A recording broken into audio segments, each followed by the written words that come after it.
न्यायों की पुस्तक अध्याय 1। न्यायों की पुस्तक अध्याय 1। कनानियों में से किसी किसी का नष्ट होना और किसी किसी का बच जाना। यहोशू के मरने के बाद इस्राएलियों ने यहोवा से पूछा कि कनानियों के विरुद्ध लड़ने को हमारी ओर से पहले कौन चढ़ाई करेगा? यहोवा ने उत्तर दिया, यहूदा चढ़ाई करेगा। सुनो, मैंने इस देश को उसके हाथ में दे दिया है। तब यहूदा ने अपने भाई शिमोन से कहा, मेरे संग मेरे भाग में आ कि हम कनानियों से लड़े, और मैं भी तेरे संग में जाऊंगा। सो शिमोन उसके संग चला और यहूदा ने चढ़ाई की, और यहोवा ने कनानियों और परिज्जियों को उसके हाथ में कर दिया। तब उन्होंने बेजेक में उसमें से 10,000 पुरुष मार डाले, और बेजेक में अदोनी बेजेक को पाकर वे उससे लड़े और कनानियों और परिज्जियों को मार डाला, परंतु अदोनी बेजेक भागा। तब उन्होंने उसका पीछा करके उसे पकड़ लिया और उसके हाथ पांव के अंगूठे काट डाले। तब अदोनी बेजेक ने कहा, हाथ पांव के अंगूठे काटे हुए 70 राजा मेरी मेज के नीचे टुकड़े बीनते थे। जैसा मैंने किया था वैसा ही बदला परमेश्वर ने मुझे दिया है। तब वे उसे यरूशलेम को ले गए और वहां वह मर गया, और यहूदियों ने यरूशलेम से लड़कर उसे ले लिया और तलवार से उसके निवासियों को मार डाला और नगर को फूंक दिया। और तब यहूदी पहाड़ी देश और दक्षिण देश और नीचे के देश में रहने वाले कनानियों से लड़ने को गए, और यहूदा ने उन कनानियों पर चढ़ाई की जो हेब्रोन में रहते थे। हेब्रोन का नाम तो पूर्व काल में किर्यत अर्बा था, और उन्होंने शशै, अहीमन और तलमै को मार डाला। वहां से उसने जाकर दबीर के निवासियों पर चढ़ाई की। दबीर का नाम तो पूर्व काल में किर्यत सेपेर था। तब कालेब ने कहा, जो किर्यत सेपेर को मार ले उसे मैं अपनी बेटी अक्सा को ब्याह दूंगा। इस पर कालेब के छोटे भाई कनजी ओत्नीएल ने उसे ले लिया, और उसने अपनी बेटी अक्सा को ब्याह दिया। और जब वह ओत्नीएल के पास आई, तब उसने उसको अपने पिता से कुछ भूमि मांगने को उभारा। फिर वह अपने गधे पर से उतरी। तब कालेब ने उससे पूछा, तू क्या चाहती है? वह उससे बोली, मुझे आशीर्वाद दे। तूने मुझे दक्षिण देश तो दिया है, तो जल के सोते भी दे। इस प्रकार कालेब ने उसको ऊपर और नीचे के दोनों सोते दे दिए। और मूसा के साले, एक केनी मनुष्य के संतान, यहूदी के संग खजूर वाले नगर से यहूदा के जंगल में गए, जो अरादा के दक्षिण की ओर है, और जाकर इस्राएली लोगों के साथ साथ रहने लगे।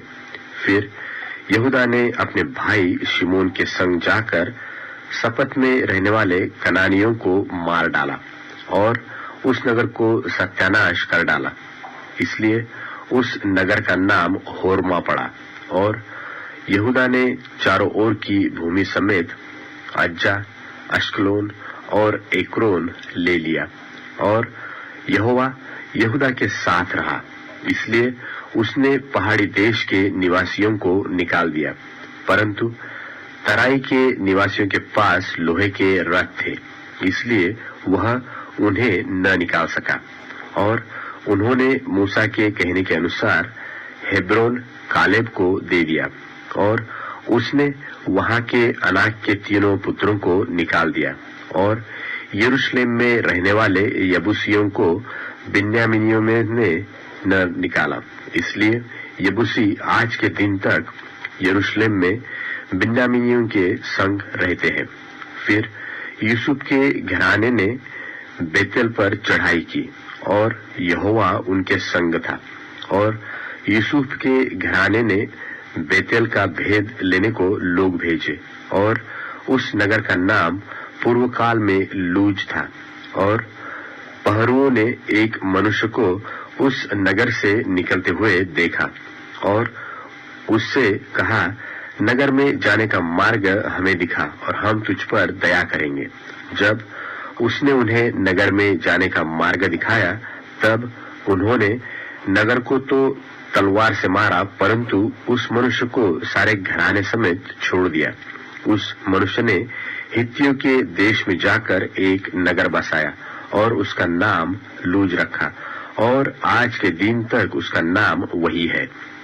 मनश्शे ने अपने अपने गांव समेत बेतशान, तानाक, दोर, इबलाम और मगिदो के निवासियों को न निकाला।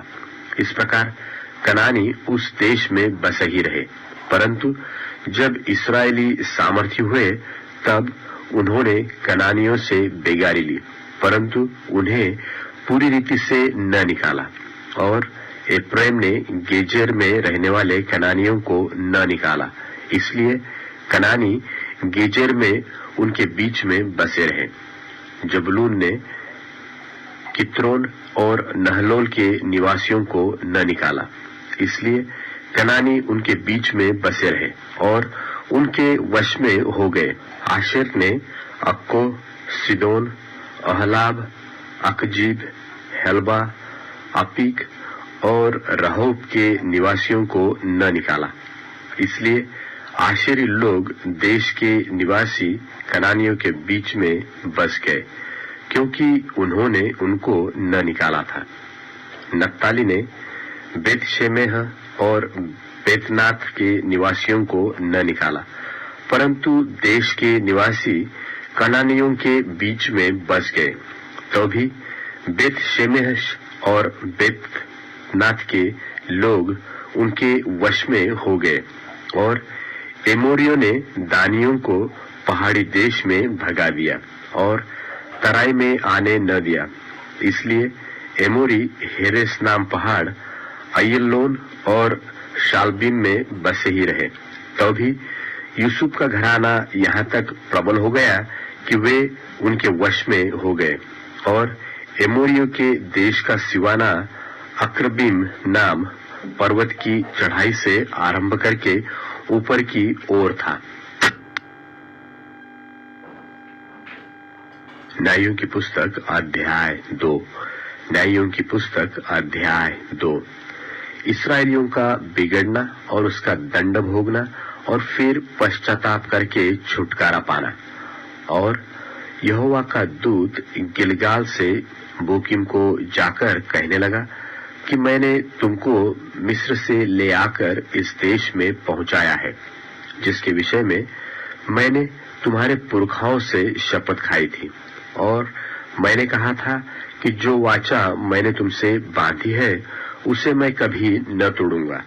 इसलिए तुम इस देश के निवासियों से वाचा न बांधना, तुम उनकी वेदियों को ढा देना, परंतु तुमने मेरी बात नहीं मानी। तुमने ऐसा क्यों किया है? इसलिए मैं कहता हूं कि मैं उन लोगों को तुम्हारे सामने से न निकालूंगा, और वे तुम्हारे पांजर में कांटे और उनके देवता तुम्हारे लिए फंदे ठहरेंगे। जब यहोवा के दूत ने सारे इस्राएलियों से ये बातें कही, तब वे लोग चिल्ला चिल्ला कर रोने लगे, और उन्होंने उस स्थान का नाम बोकीम रखा, और वहां उन्होंने यहोवा के लिए बलि चढ़ाया। जब यहोशू ने लोगों को विदा किया था, तब इस्राएली लोग देश को अपने अधिकार में कर लेने के लिए अपने अपने निज भाग पर गए, और यहोशू के जीवन भर और उन वृद्ध लोगों के जीवन भर जो यहोशू के मरने के बाद जीवित रहे और देख चुके थे कि यहोवा ने इस्राएल के लिए कैसे कैसे बड़े काम किए हैं, इस्राएली लोग यहोवा की सेवा करते रहे। निदान यहोवा का दास नून का पुत्र यहोशू 110 वर्ष का होकर मर गया, और उसको तिम्नथेरेस में जो एप्रेम के पहाड़ी देश के गाश नाम पहाड़ की उत्तर अलंग पर है, उसी के भाग में मिट्टी दी गई, और उस पीढ़ी के सब लोग भी अपने अपने पितरों में मिल गए। तब उसके बाद जो दूसरी पीढ़ी हुई, उसके लोग न तो यहोवा को जानते थे और न उस काम को जो उसने इस्राएल के लिए किया था। इसलिए इस्राएली वह करने लगे जो यहोवा की दृष्टि में बुरा है और बाल नाम देवताओं की उपासना करने लगे। वे अपने पूर्वजों के परमेश्वर यहोवा को, जो उन्हें मिस्र देश से निकाल लाया था, त्याग कर पराये देवताओं अर्थात आसपास के लोगों के देवताओं की उपासना करने लगे और उन्हें दंडवत किया और यहोवा को रीस दिलाई। वे यहोवा को त्याग करके बाल देवताओं और अश्तोरेत देवियों की उपासना करने लगे। इसलिए यहोवा का कोप इस्राएलियों पर भड़क उठा और उसने उनको लुटेरों के हाथ में कर दिया, जो उन्हें लूटने लगे, और उसने उनको चारों ओर के शत्रुओं के अधीन कर दिया और वे फिर अपने शत्रुओं के सामने ठहर न सके।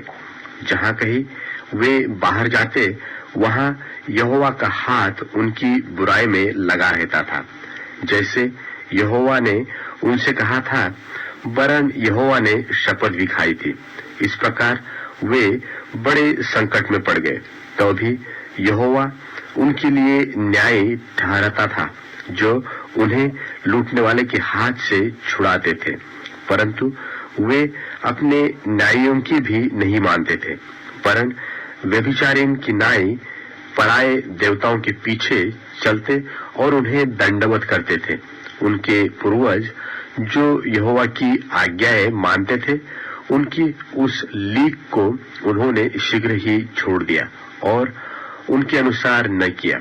और जब जब यहोवा उनके लिए न्याय को ठहराता था, तब तब वह उस न्याय के संग रहकर उसके जीवन भर उन्हें शत्रुओं के हाथ से छुड़ाता था, क्योंकि यहोवा उनका कराहना जो अंधेर और उपद्रव करने वालों के कारण होता था, सुनकर दुखी था। परंतु जब न्याय मर जाता, तब वे फिर पराये देवताओं के पीछे चलकर उनकी उपासना करते और उन्हें दंडवत करके अपने पुरखाओं से अधिक बिगड़ जाते थे और अपने बुरे कामों और हठीली चाल को नहीं छोड़ते थे। इसलिए यहोवा का कोप इस्राएल पर भड़क उठा और उसने कहा, इस जाति ने उस वाचा को जो मैंने उनके पूर्वजों से बांधी थी तोड़ दिया और मेरी बात नहीं मानी। इस कारण जिन जातियों को यहोशू मरते समय छोड़ गया है, उनमें से मैं अब किसी को उनके सामने से न निकालूंगा, जिससे उनके द्वारा मैं इस्राएलियों की परीक्षा करूं कि जैसे उनके पूर्वज मेरे मार्ग पर चलते थे, वैसे ही ये भी चलेंगे कि नहीं। इसलिए यहोवा ने उन जातियों को एकाएक न निकाला, वरन रहने दिया, और उसने उन्हें यहोशू के हाथ में भी उनको न सौंपा था। न्यायों की पुस्तक अध्याय 3। न्यायों की पुस्तक अध्याय 3। इस्राएलियों में से जितने कनान में की लड़ाइयों में भागी न हुए थे, उन्हें परखने के लिए यहोवा ने इन जातियों को देश में इसलिए रहने दिया कि पीढ़ी पीढ़ी के इस्राएलियों में से जो लड़ाई को पहले न जानते थे, वे सीखे और जान ले।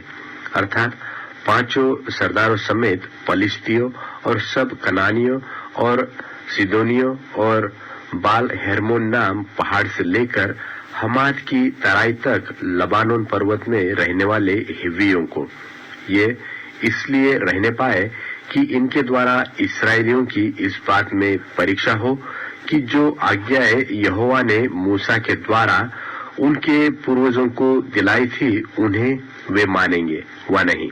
इसलिए इस्राएली कनानियों, हित्तियों, एमोरियों, परिज्जियों, हिव्वियों और यबूसियों के बीच में बस गए। तब वे उनकी बेटियां ब्याह में लेने लगे और अपनी बेटियां उनके बेटों को ब्याह में देने लगे और उनके देवताओं की भी उपासना करने लगे। ओत्नीएल का चरित्र। इस प्रकार इस्राएलियों ने यहोवा की दृष्टि में बुरा किया और अपने परमेश्वर यहोवा को भूलकर बाल नाम देवताओं और अशेरा नाम देवियों की उपासना करने लगे।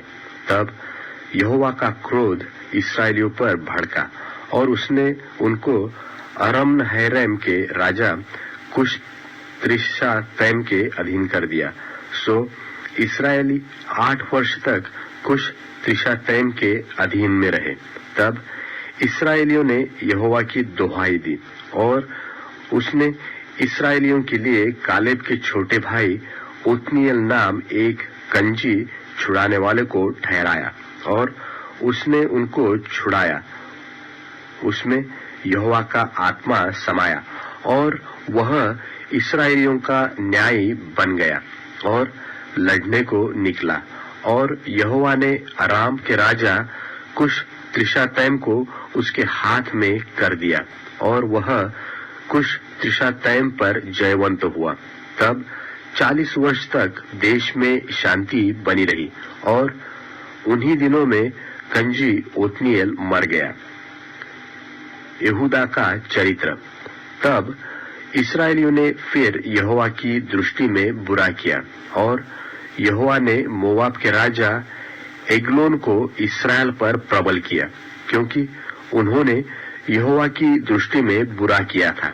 इसलिए उसने अम्मोनियों और अमालेकियों को अपने पास इकट्ठा किया और जाकर इस्राएल को मार लिया और खजूर वाले नगर को अपने वश में कर लिया। तब इस्राएली 18 वर्ष तक मोवाब के राजा एग्लोन के अधीन में रहे। फिर इस्राएलियों ने यहोवा की दोहाई दी और उसने गेरा के पुत्र यहूद नाम एक बिन्यामीनी को उनका छुड़ाने वाला ठहराया। वह बेहत्ता था। इस्राएलियों ने उसी के हाथ से मोआब के राजा एग्लोन के पास कुछ भेंट भेजी। यहूद ने हाथ भर लंबी एक दोधारी तलवार बनवाई थी और उसको अपने वस्त्र के नीचे दाहिनी जांघ पर लटका दिया। तब वह उस भेंट को मोआब के राजा एग्लोन के पास, जो बड़ा मोटा पुरुष था, ले गया। जब वह भेंट को दे चुका तब भेंट के लाने वाले को विदा किया, परंतु वह आप गिलगाल के निकट की खुदी हुई मूर्तों के पास लौट गया और एग्लोन के पास कहला भेजा कि हे राजा, मुझे तुझसे एक भेद की बात कहनी है। तब राजा ने कहा, थोड़ी देर के लिए बाहर जाओ। तब जितने लोग उसके पास उपस्थित थे वे सब बाहर चले गए। तब यहूद उसके पास गया। वह तो अपनी एक हवादार अटारी में अकेला बैठा था। यहूद ने कहा, परमेश्वर की ओर से मुझे तुझसे एक बात कहनी है। तब वह गद्दी पर से उठ खड़ा हुआ। इतने में यहूद ने अपना बायां हाथ बढ़ाकर अपनी दाहिनी जांघ पर से तलवार खींचकर उसकी तोंद में घुसेड़ दी और फल के पीछे मूठ भी बैठ गई और फल चर्बी में धंसा रहा, क्योंकि उसने तलवार को उसकी तोंद में से न निकाला, वरन वह उसके आर पार निकल गई। तब यहूद छज्जे से निकलकर बाहर गया और अटारी के किवाड़ खींचकर उसको बंद करके ताला लगा दिया। उसके निकल जाते ही राजा के दास आए तो क्या देखते हैं कि अटारी के किवाड़ों में ताला लगा है। इस कारण वे बोले, निश्चय वह हवादार कोठरी में लघुशंका करता होगा। वे बाट जोहते जोहते लज्जित हो गए। तब यह देखकर कि वह अटारी के किवाड़ नहीं खोलता, उन्होंने कुंजी लेकर किवाड़ खोले तो क्या देखा कि उनका स्वामी भूमि पर मरा पड़ा है। जब तक वे सोच विचार कर ही रहे थे तब तक यहूद भाग निकला और खुदी हुई मूर्तों की परली ओर होकर सेईर में जाकर शरण ली। वहां पहुंचकर उसने एप्रेम के पहाड़ी देश में नरसिंगा फूका। तब इस्राएली उसके संग होकर पहाड़ी देश से उसके पीछे पीछे नीचे गए और उसने उनसे कहा, मेरे पीछे पीछे चले आओ, क्योंकि यहोवा ने तुम्हारे मोआबी शत्रुओं को तुम्हारे हाथ में कर दिया है। तब उन्होंने उसके पीछे पीछे जाके यरदन के घाटों को जो मोआब देश की ओर है ले लिया और किसी को उतरने न दिया। उस समय उन्होंने कोई 10,000 मोआबियों को मार डाला। वे सब के सब हष्टपुष्ट और शूरवीर थे, परंतु उनमें से एक भी न बचा। इस प्रकार उस समय मोआब इस्राएल के हाथ के तले दब गया। तब 80 वर्ष तक देश में शांति बनी रही। उसके बाद अनात का पुत्र शमगर हुआ। उसने 600 पलिश्ती पुरुषों को बैल के पैने से मार डाला। इस कारण वह भी इस्राएल का छुड़ाने वाला हुआ। न्यायों की पुस्तक अध्याय 4। न्यायों की पुस्तक अध्याय 4। दबोरा और बाराक का चरित्र। जब एहूद मर गया तब इस्राएलियों ने फिर यहोवा की दृष्टि में बुरा किया, इसलिए यहोवा ने उनको हासोर में बिराजने वाले कनान के राजा याबिन के अधीन में कर दिया, जिसका सेनापति सिसरा था, जो अन्य जातियों की हरोशेत का निवासी था। तब इस्राएलियों ने यहोवा की दुहाई दी, क्योंकि सिसरा के पास लोहे के 900 रथ थे और वह इस्राएलियों पर 20 वर्ष तक बड़ा अंधेर करता रहा। उस समय लप्पीदोत की स्त्री दबोरा, जो नबिया थी, इस्राएलियों का न्याय करती थी। वह एप्रेम के पहाड़ी देश में रामा और बेतेल के बीच में दबोरा के खजूर के तले बैठा करती थी और इस्राएली उसके पास न्याय के लिए जाया करते थे।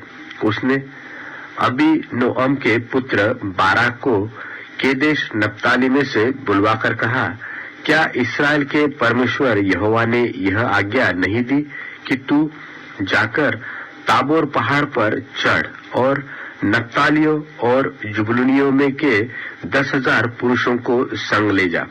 तब मैं याबिन के सेनापति सिसरा के रथों और भीड़ भाड़ समेत किशोर नदी तक तेरी ओर खींच ले आऊंगा और उसको तेरे हाथ में कर दूंगा। बाराक ने उससे कहा, यदि तू मेरे संग चलेगी तो मैं जाऊंगा, नहीं तो न जाऊंगा। उसने कहा, निसंदेह मैं तेरे संग चलूंगी, तो भी इस यात्रा से तेरी तो कुछ बढ़ाई न होगी, क्योंकि यहोवा सिसरा को एक स्त्री के अधीन कर देगा। तब दबोरा उठकर बाराक के संग केदेश को गई। तब बाराक ने जुबलून और नप्ताली के लोगों को केदेश में बुलवा लिया और उसके पीछे 10,000 पुरुष चढ़ गए और दबोरा उसके संग चढ़ गई। हेबेर नाम केनी ने उन केनियों में से जो मूसा के साले होबाब के वंश के थे, अपने को अलग करके केदेश के पास के साननिम के बांज वृक्ष तक जाकर अपना डेरा वही डाला। जब सिसरा को यह समाचार मिला कि अबीनोअम का पुत्र बाराक ताबोर पहाड़ पर चढ़ गया है, तब सिसरा ने अपने सब रथ, जो लोहे के 900 रथ थे, और अपने संग की सारी सेना को अन्य जातियों के हरोशेत के किशोर नदी पर बुलवाया। तब दबोरा ने बाराक से कहा, उठ, क्योंकि आज वह दिन है जिसमें यहोवा सिसरा को तेरे हाथ में कर देगा। क्या यहोवा तेरे आगे नहीं निकला है? इस पर बाराक और उसके पीछे पीछे 10,000 पुरुष ताबोर पहाड़ से उतर पड़े। तब यहोवा ने सारे रथों वरन सारी सेना समेत सिसरा को तलवार से बाराक के सामने घबरा दिया और सिसरा रथ पर से उतर के पाव पाव भाग चला और बाराक ने अन्य जातियों के हरोशेत तक रथों और सेना का पीछा किया और तलवार से सिसरा की सारी सेना नष्ट की गई और एक भी मनुष्य न बचा।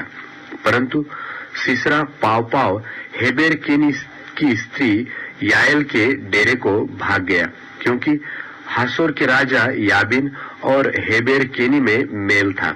तब याएल सिसरा की भेंट के लिए निकलकर उससे कहने लगी, हे मेरे प्रभु, आ मेरे पास आ और न डर।